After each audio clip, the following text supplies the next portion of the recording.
like really convenient. Is that it?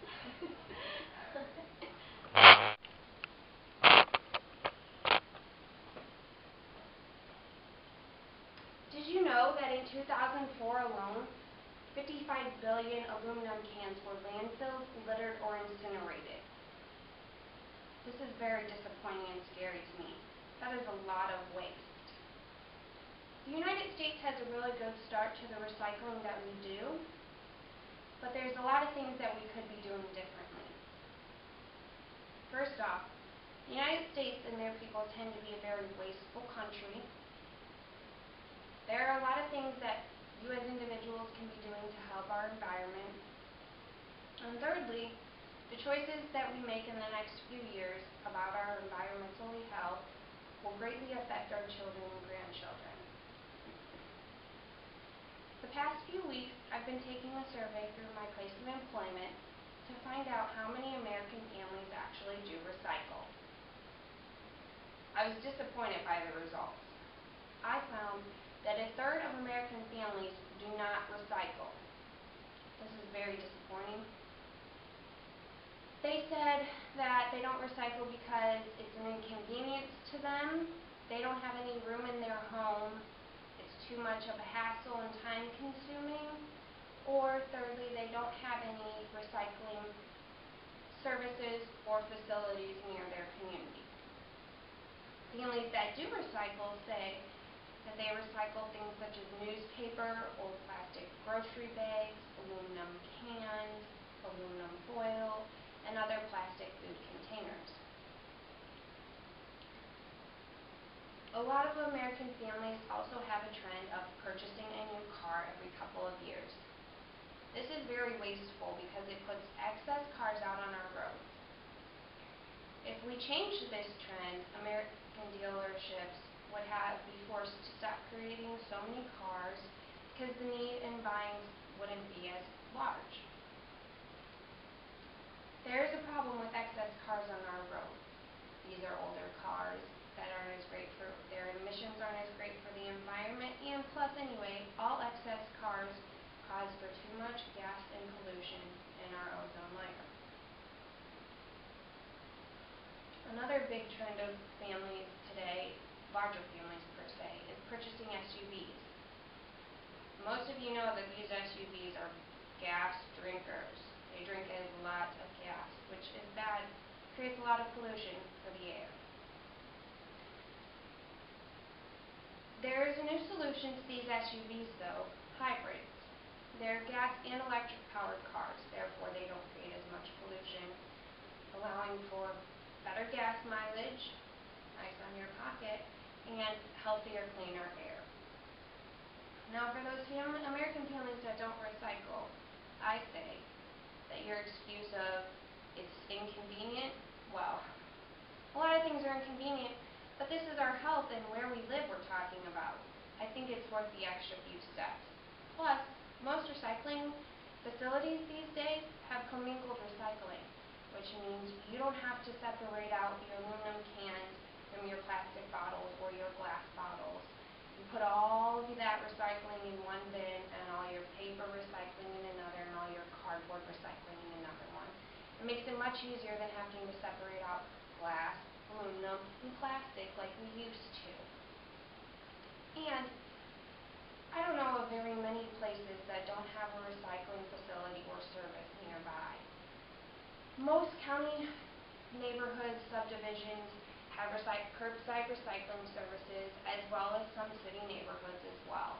Otherwise, city parks, almost every single city park has a recycling service facility at their park. All you have to do is take an afternoon, couple minutes, 10 or 15, drive to the park, put your recycling in the bins, and go right back home and go about your recycling again. There are a lot of things that you can do to help, especially businesses. Businesses have just as big of an effect, if not larger, because they can impact a lot more people. Restaurants should be doing things like using environmentally friendly take-home bags, such as aluminum or any other metal product or cardboard that could be recycled, as opposed to styrofoam containers that just sit in landfills. Companies can also do things like buying recycled paper products such as paper towels, napkins, paper cups, things like that, and cutting down on their waste in any way, consolidating trash bags, things like that. Here at work, we do things like reuse newspaper to wrap customers' pottery. We recycle our old paint bottles. Schools are also getting in on this. A lot of schools are creating environmental clubs to teach their students the importance of recycling. Also, Earth Day celebrations are becoming very popular to show kids that it's important to be very enthusiastic about our Earth and its health.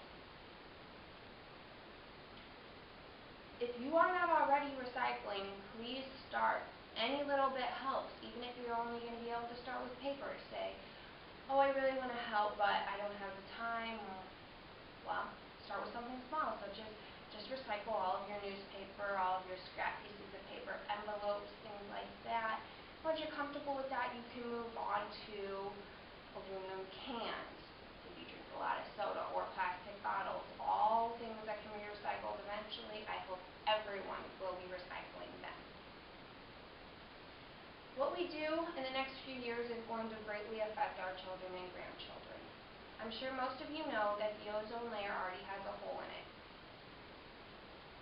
Some scientists believe that if we make the right choices in the next few years, we will be able to help the ozone layer heal itself, and this hole will become much smaller, if not non-existent at all. But also, if we make the wrong choices in the next few years, we could cause an even greater problem by making this hole in the ozone layer very large, which would be terrible in the next few years. Our natural resources will begin to be depleted as well. If we keep using too much gas and don't find an alternative, our oil supply will one day run out. Our water supply will be affected if we don't take precautions, as well as fertile soil for our plants and crops to grow in will become not so fertile. It'll be really gross. It won't provide the nutrients it needs for our food. And the quality of life will be greatly diminished if these problems don't get fixed. Pollution in the air will become way too much. The air will not be clean at all. Breathing will be very difficult. The smell of the air will be bad. So, as we've learned, it's important for all American families to start recycling. We should try to buy new, greener cars. You should start attending businesses and restaurants that have put into place environmentally friendly. And you should start recycling yourself. If you're in school and they don't already have an environmental club, you should think about starting one or finding someone who can take on that responsibility. And we need to be making the right choices in the next few years to make sure that our children and grandchildren have just the same opportunities as we